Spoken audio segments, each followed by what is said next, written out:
I'm going to show you how you can stop yourself from losing tens of thousands of pounds in property. Let me show you how.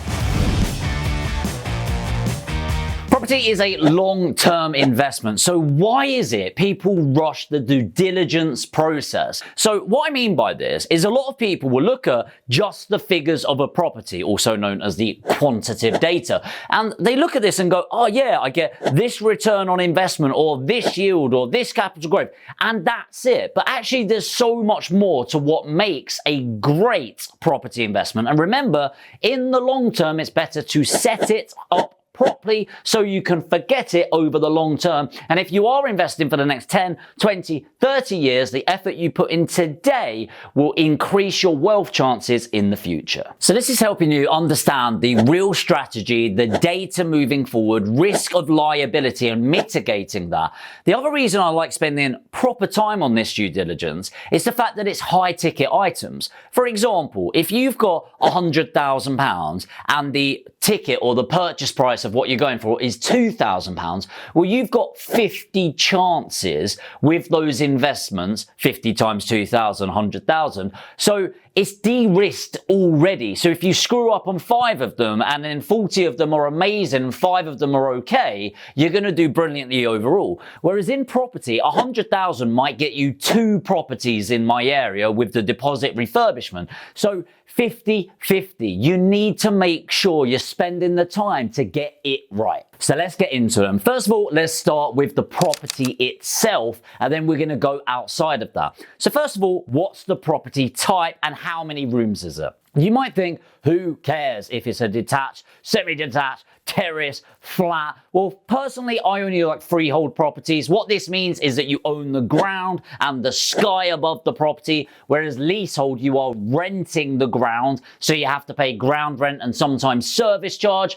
But also, I like semi-detached and terrace properties. They're in my area. And the reason I like this is they're in highest demand, and I know it's going to attract a young family, which for me is one of the best tenant types out there for a boring, vanilla buy-to-let property.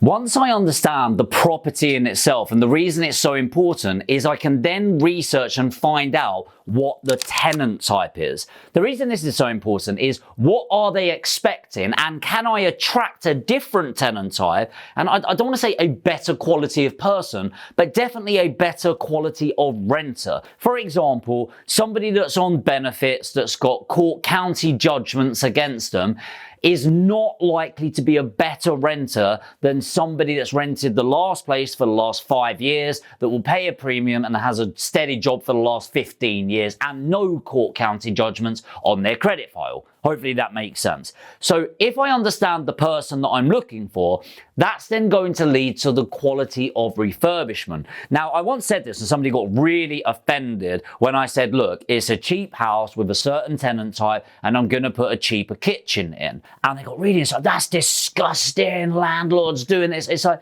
look, I didn't say a shit kitchen. I said a cheaper kitchen that's not going to cost me 8 grand. It might cost me 2 grand. Whereas if I've got a tenant type that will pay hundreds of pounds more for the premium plug sockets, a premium kitchen, then I'm going to do that. Now, this is all what we call qualitative data. The data that's nothing to do with numbers as such. Is to do with quality of refurb, quality of tenant, and other numerics that come in. So that's the house.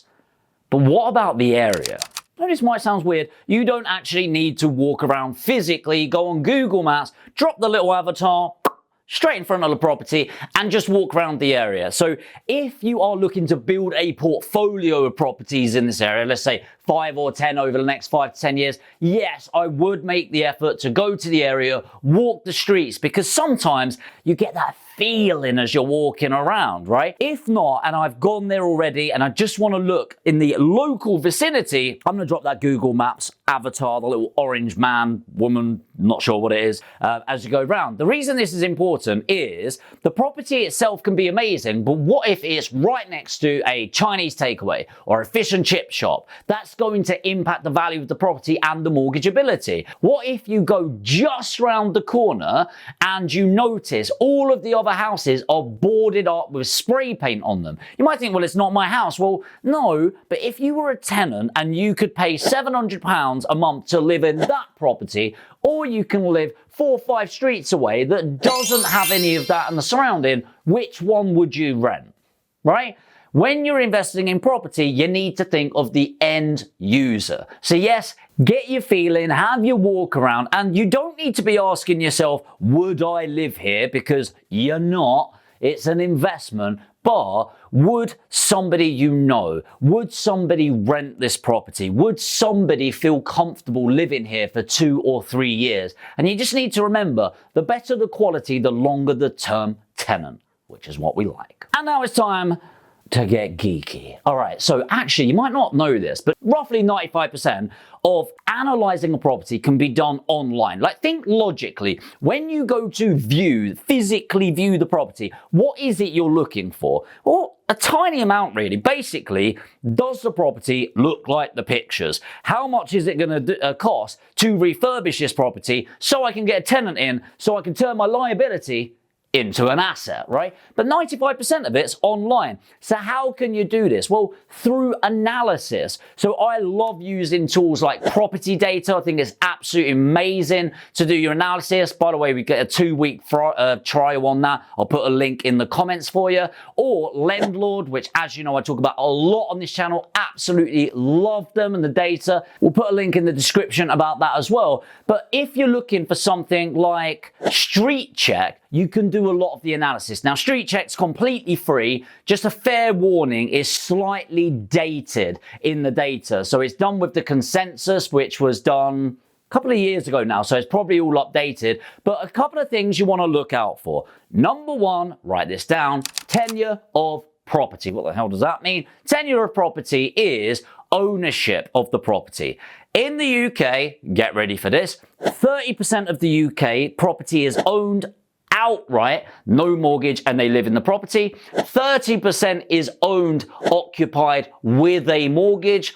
21% is private landlords like you, like me, and 19% is social housing, so government housing. So that's interesting. What does it even mean? Well, think logically about this, okay? What are you looking for from your property? Well, I'm personally looking for a decent area. So I'm looking for something that's going to have higher than average capital growth, but I also want good quality tenants. Now, don't get offended by me saying this, okay? But when there's ample social housing, that is likely a worse area, lower capital growth, and that's all I'll say. But you can get what I mean. If you've got, for example, 30% social housing, you're going to find it harder to get a mortgage. All right? So don't be offended when I'm saying it. Even lenders will not lend at a certain point. So for me, if the private landlords, which is 21% average, is higher than 21%, then that shows a stronger than normal private rental sector. If the average owner-occupier percentage in total is 60%, but this area is 67%, what do you think that would tell you? Well, what it's going to tell me is that more people than average want to own property in this area. They want to live there. Well, owner-occupiers pay more than investors. So what that means is, if I'm investing in an area that's over 60%, it's more than likely going to push the capital growth of the property. A nice little hack for long-term wealth.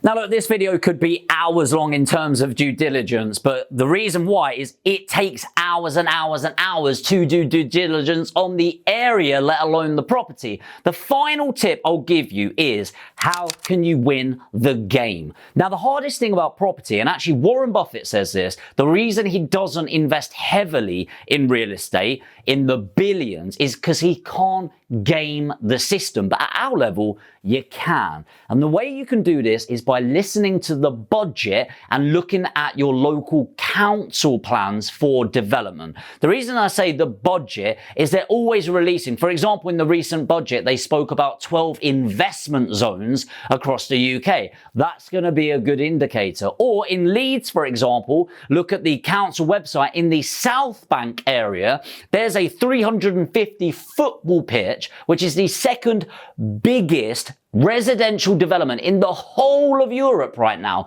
What do you think that means for capital growth in the area? What do you think it means for logistics? What do you think it means for industry? What do you think it means for hotels, new properties? Obviously, everything goes up. This isn't a 16 or 18 month or 24 month development. This is like a 20-year development plan. So you can hack your growth through doing that due diligence and understanding what regeneration is going on in the area.